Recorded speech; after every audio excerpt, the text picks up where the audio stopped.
Ramadan tiba, Ramadan tiba. Marhaban ya Ramadan, marhaban ya Ramadan, marhaban ya Ramadan, marhaban ya Ramadan. Assalamualaikum warahmatullahi wabarakatuh. Bismillahirrahmanirrahim. Alhamdulillahilladzi arsala rasulahu bil huda wa dinil haqq liyudhhirahu 'ala dini kulli wa kafa billahi syahida. Asyhadu an la ilaha illallah wa asyhadu anna Muhammadan abduhu wa rasuluh la nabiyya ba'da. Allahumma sholli ala sayyidina Muhammad wa ala ali sayyidina Muhammad. Pemirsa yang dirahmati Allah Subhanahu wa taala, pertama marilah kita panjatkan puji syukur kehadirat Allah Subhanahu wa taala yang sampai saat ini kita masih ditakdirkan untuk selalu bersujud kepadanya. Selanjutnya selawat serta salam mari kita aturkan kepada junjungan kita, panutan kita Nabi Muhammad Sallallahu Alaihi Wasallam yang selalu kita nantikan syafaatnya di yaumul akhir nanti.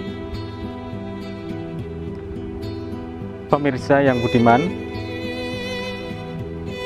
ada salah satu kisah yang menarik dari buku seri Chicken Soup for the Soul karangan Jack Canfield dan kawan-kawan.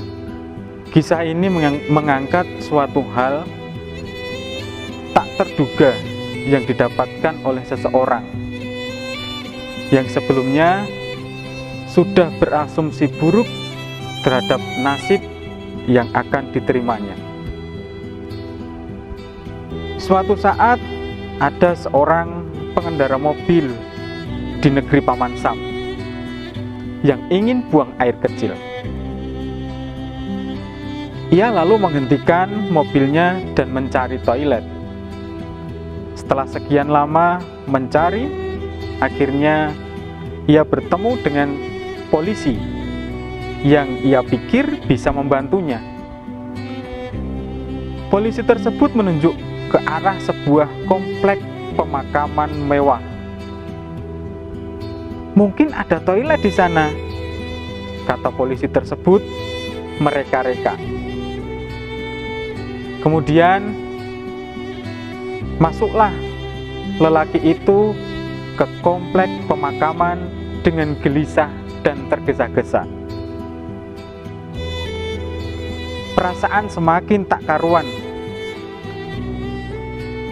saat penjaga kompleks pemakaman tersebut menyuruh ia harus membubuhkan nama, alamat, nomor telepon lengkap dengan tanda tangan. Dengan menahan rasa dongkol, lelaki itu melakukannya juga. Seminggu kemudian, lelaki itu ditelepon oleh seorang pengacara di New York terkait soal isi buku tamu di komplek pemakaman, dan pengacara itu meminta ia datang ke kantornya.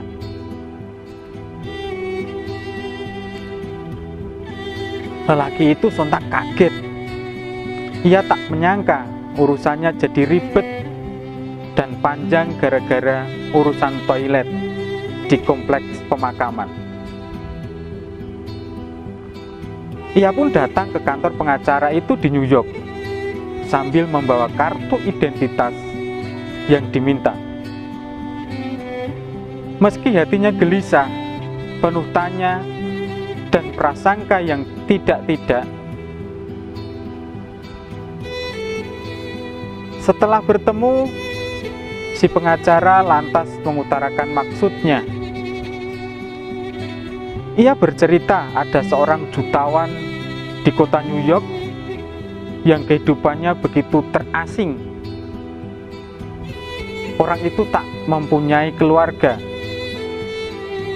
Teman-temannya pun menjauhinya, sebab selama hidup ia selalu mencurigai orang-orang yang mendekatinya, yang selalu ia anggap akan merongrong hartanya. Karena tak ada teman dan keluarga semasa hidup, pasti tidak ada orang yang akan datang ke pemakamannya. Oleh sebab itulah, ia berwasiat, setengah dari kekayaan akan diberikan kepada siapa saja yang mau menghadiri pemakamannya dan memberikan penghormatan terakhir. Kemudian orang itu meninggal. Pada saat pemakaman, dibuatlah buku tamu untuk mengetahui siapa saja yang menghadiri pemakaman itu. Ternyata tanpa diduga, hanya lelaki yang kebelet buang air dan ingin pergi ke toilet pemakaman itulah yang mengisi buku tamu itu. Tak ada orang lain sebelum dan sesudahnya. Dan menurut surat wasiat, hanya dirinya lah yang berhak menerima separuh dari harta salah satu orang terkaya di kota New York itu. Lelaki itu akhirnya lega.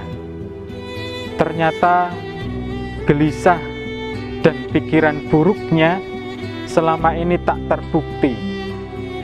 Justru ia mendapatkan sesuatu yang tak disangka-sangka.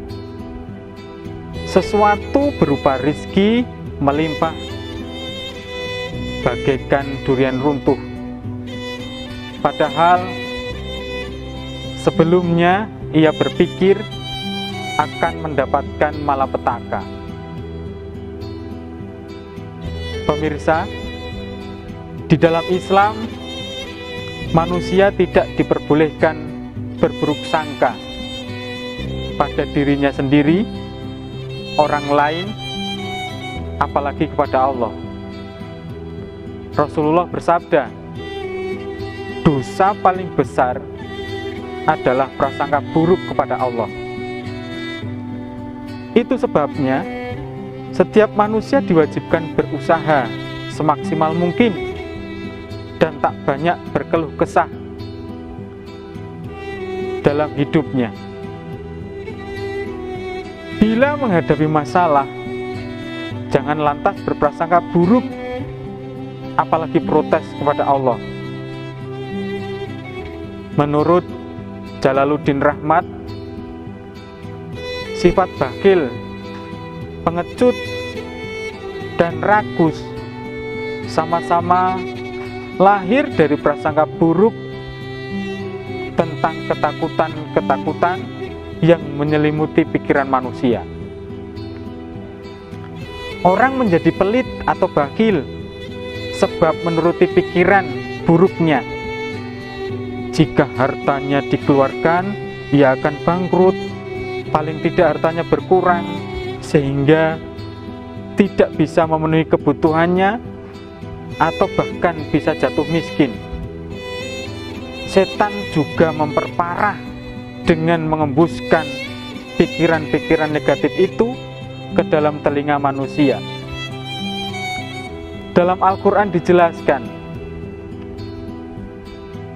maka adapun manusia, apabila Tuhan mengujinya, lalu memuliakannya dan memberikannya kesenangan, maka dia berkata, Tuhanku telah memuliakanku. Namun, apabila Tuhan mengujinya lalu membatasi rezekinya, maka dia berkata, Tuhanku telah menghinakanku. Sekali-kali tidak. Bahkan kamu tidak memuliakan anak yatim. Surah Al-Fajr ayat 15 sampai dengan 17. Jadi, seharusnya kita tetap berpikir positif setiap persoalan yang datang menghampiri kita. Karena setiap praduga, apalagi praduga yang buruk, akan berdampak negatif yang hanya akan menjadi penyakit hati. Manusia diharapkan tak terburu mengambil suatu kesimpulan sebelum bukti-bukti dan alasan-alasannya terkumpul. Manusia sepatutnya berhusnuzon atau berprasangka baik, bukan suuzon atau berprasangka buruk. Tentu saja prasangka baik akan menimbulkan ketenangan jiwa, sedangkan prasangka buruk membuat kita selalu gelisah, cemas, dan tidak tenang. Dari kisah di atas, sebaiknya kita tak terlalu mencemaskan apapun, termasuk masa depan yang sesungguhnya belum kita ketahui kepastiannya.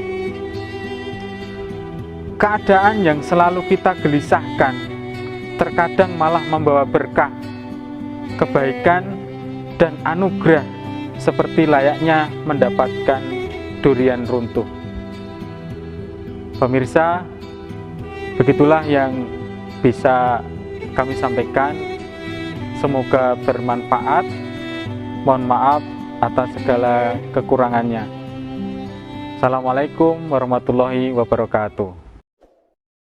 Marhaban Ramadan, marhaban